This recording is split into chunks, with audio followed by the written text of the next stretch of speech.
Hi. Today's video wasn't on the filming schedule for this month, but I just wanted to take a moment to say thank you because the channel hit 5,000 subscribers. Now, I know that number isn't relatively large in the grand scheme of YouTube, but now imagine if you were in a room with 5,000 people. To me, that's huge. So if you're one of those 5,000, I just want to let you know how grateful I am. You see, YouTube can be really hard. It sometimes feels like you're driving without a map. And so today, I wanted to share my 8 tips that helped me navigate it all. So tip number 1 is nobody knows you're perfect except yourself. We all have a vision when we have an idea for a video. The perfect shot, the perfect script, the perfect lighting. But that's not always going to happen. Sometimes you'll fumble a line, maybe miss a point, say something in a way that you didn't intend to. But it doesn't matter because the viewers don't know that version.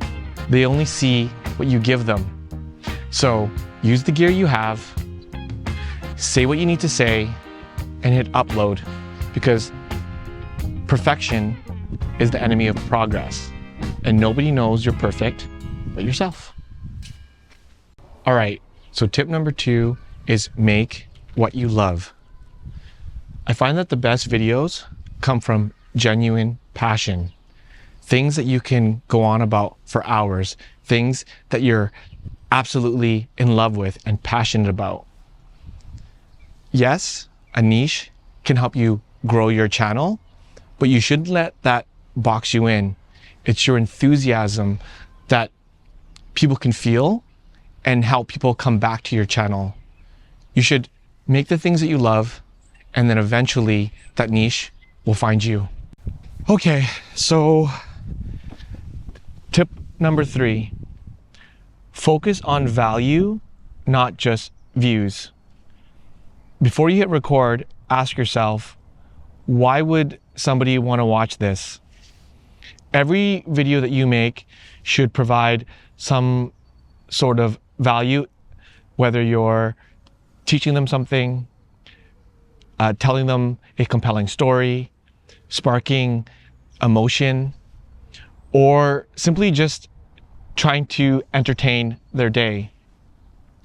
And the viewers generally will come for a topic, but they will stay and connect with you because it meant something to them. There was a takeaway that they could have. And so always focus on giving rather than getting. Tip number 4, be consistent, even if it's just once a month. Now, when you are starting to get serious with your channel, this is a key factor because when you're consistent, it builds trust with your audience and it does help the algorithm recognize your upload schedule. It's something that I struggled with at first because life is just simply busy and we can't always just be filming and uploading and filming and uploading. I tried to do a daily at one point for Vlogmas and it didn't work. So whether it's once a week, every other week, or once a month, just pick a schedule that is realistic to you and stick to it. And if you're in the zone, you can even batch film. Film multiple videos at once that you can then edit together to make multiple different videos so that when your life does get busy, you have content and uploads ready to go. All right, so before we move on to the final 4 tips, I think it's time for a quick little coffee break. And I want to take you somewhere that's a little bit of a hidden gem, well, sort of, because even though it looks sunny out, it's still got a bit of that early spring chill. It's only about 8 degrees Celsius. So I'm gonna grab a coffee, warm up, reinvigorate my brain so that I can nail these final 4 tips for you.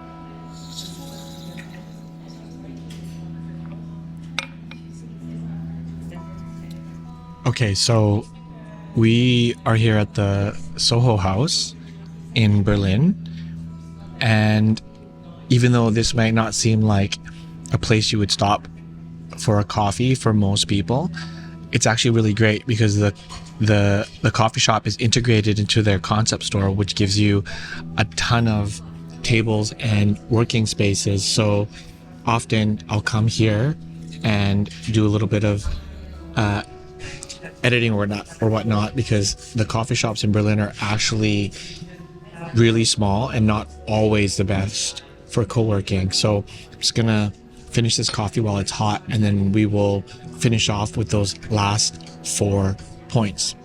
But I'm also testing a camera right now, so I just want to take a couple shots and show you how beautiful this space actually is.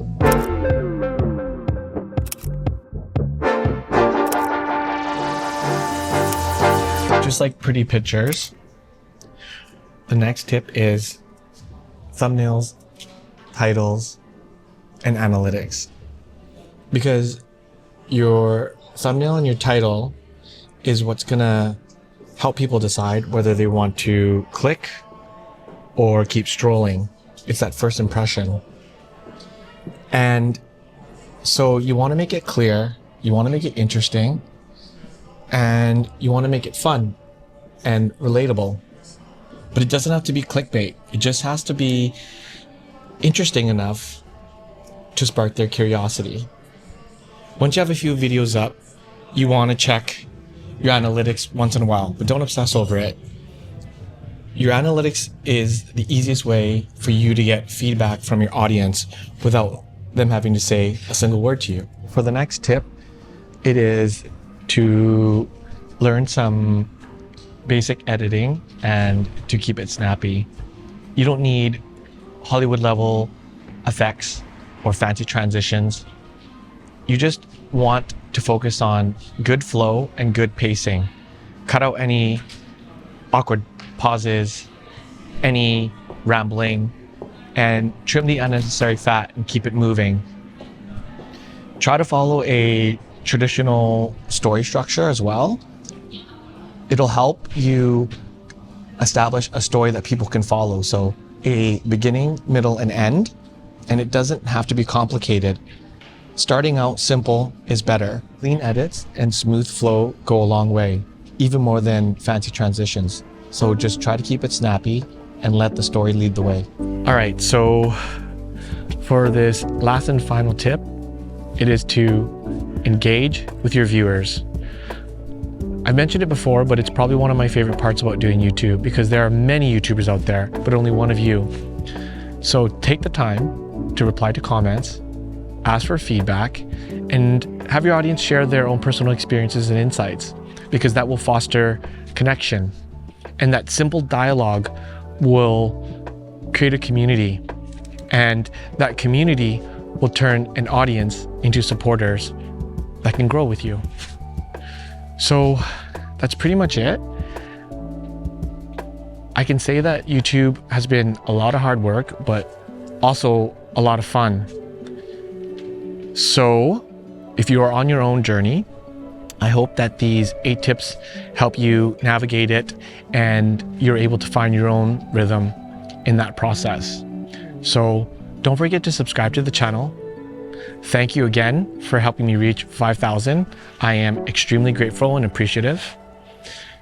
Share this with someone that is starting YouTube and might find it helpful. Like the video to maybe give it some traction so other people can find it. And we'll see you in the next one. So, as always, live passionately and stay inspired. Bye.